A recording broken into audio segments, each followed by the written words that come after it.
Ary tamin'izany izay natahotra an'i Jehova dia samy resaka tamin'ny namany avy. Ary Jehova niaina ka nandre izany. Ary nisy boky nosoratana teo anatrehany ho fahatsiarovana izay matahotra an'i Jehova sy ny hevitra ny anarany. Malaki 3:5.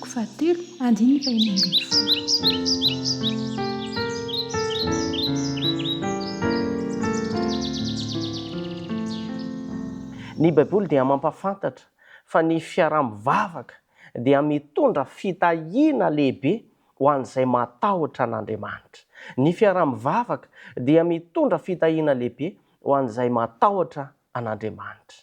Ny lohahevitra amin'ny teny ity moa dia mifandray amin'ny omaly ihany ary mitovitovy. Izany hoe fiaraha-mivavaka azahoam-pitahiana.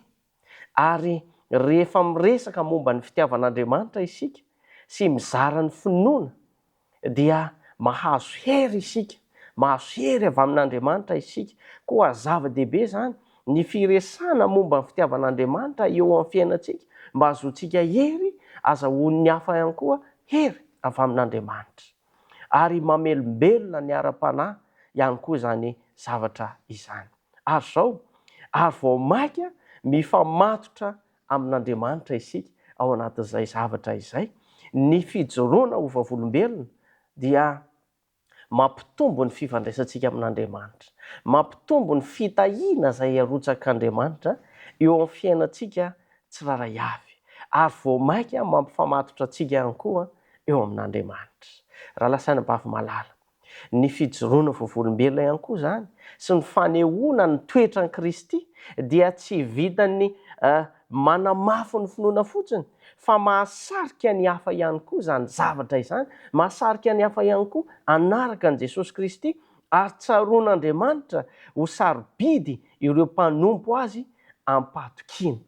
Ry namako, ry ankonana malala, mahita sy mandre ny fiaraha-mivavaky ny mpino io Andriamanitra io.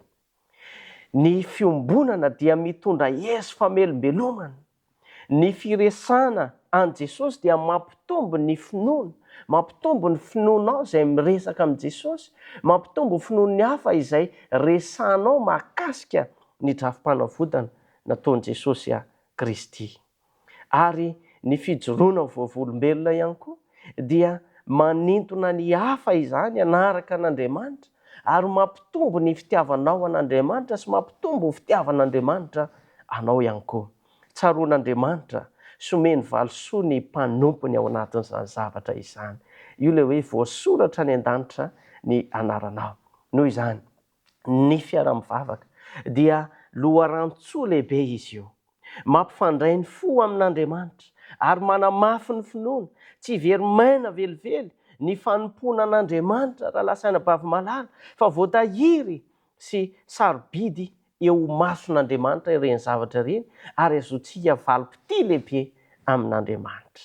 Miantso anao ny tompo amin'izao fotoana izao, amin'ity maraimba vao ity, aoka isika tsy ho menatra hijoro vavolombelona, ary hanome lanja ny fiaraha-mivavaka, hanome lanja ny fiaraha-mivavaka, mampahery, mifampahery, mifampizara, ary aoka hanompo an'Andriamanitra amin'ny fofeny finoana sy ny fanantenana, ary atoko tanteraka ny teny fikasan'Andriamanitra, satria misy valisoa lehibe ho an'izay matoky an'Andriamanitra.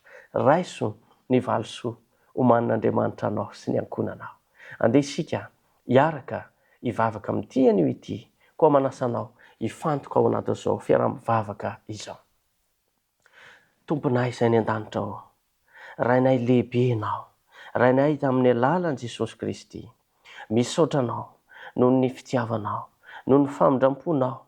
Misaotra anao indray nanomezanao anay izao andro vaovao izao, maraina vaovao izao.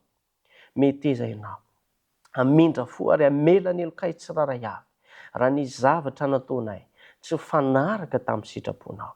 Ankehitriny, nomenao anay indray ny teninao tamin'ity anio ity, fa tena lehibe amin'ny fanarahana anao tokoa ny fiaraha-mivavaka. Ampio izay tsy hanao ambanin-javatra izany, satria izany no atonga anay hahery, ary atonga ny hafa ihany koa hahery. Koa aoka izany teninao izany ho toso tanteraka aminay tsiraray avy. Mivavaka manokana ho an'ny mpanaraka ity fandarana ity, ka sio amin'ny fomba manokana ny fony izy ireo Jesosy malalo. Aoka izy ireo ahita fity aminao ary ny valim-pity izay efa nomaninao azy dia tanterao mbo tonga zava-misy eo amin'ny fiainany tsirairay avy. Raha misy ny tsy salama, metery ianao hanasitrana azy ireny Jesosy malala. Ary raha misy manana fikasana, ianao hanomana ny tsara indrindra mihoatra lavitra ny eritreretiny tsirairay avy. Amin'ny anaranao Jesosy Kristy no hanonanay sy angatana izany vavaka izany. Amen.